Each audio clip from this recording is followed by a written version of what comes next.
বাংলাদেশের অর্থসামাজিক ব্যবস্থার একটি বহুমাত্রিক কাঠামো যা দেশটির অর্থনৈতিক উন্নয়ন, সামাজিক সমতা এবং জনগণের জীবনযাত্রার মানের উপর ভিত্তি করে তৈরি। এই কাঠামোটি নিম্নোক্ত বিভিন্ন দিক দ্বারা প্রভাবিত। অর্থনীতি।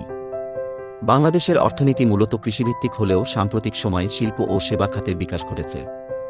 প্রধান রপ্তানি পণ্য হল তৈরি পোশাক, যা দেশের বৈদেশিক মুদ্রা অর্জনের প্রধান উৎস। এছাড়া কৃষি খাতে ধান, পাট, চা এবং চিংড়ি উৎপাদনও গুরুত্বপূর্ণ। অর্থনৈতিক প্রবৃদ্ধির দিক থেকে বাংলাদেশ সাম্প্রতিক বছরগুলোতে উল্লেখযোগ্য সাফল্য অর্জন করেছে। 2021 সালে বাংলাদেশের জিডিপি প্রবৃদ্ধি ছিল প্রায় 6.9, যা অনেক উন্নয়নশীল দেশের তুলনায় বেশি।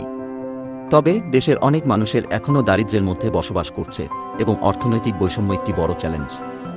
শ্রম বাজার ও কর্মসংস্থান। বাংলাদেশের শ্রম বাজারে এখনও অপ্রাতিষ্ঠানিক খাতের আধিপত্য রয়েছে। শ্রমিকদের অধিকাংশই কৃষি, নির্মাণ এবং ক্ষুদ্র উদ্যোক্তা খাতে কাজ করে। অনেক মানুষ এখনও বেকারত্ব বা আংশিক বেকারত্বের শিকার। শ্রমিকদের অধিকারের সুরক্ষা এবং ন্যায্য মজুরি প্রদানেও ঘাটতি রয়েছে। টেকসই উন্নয়ন।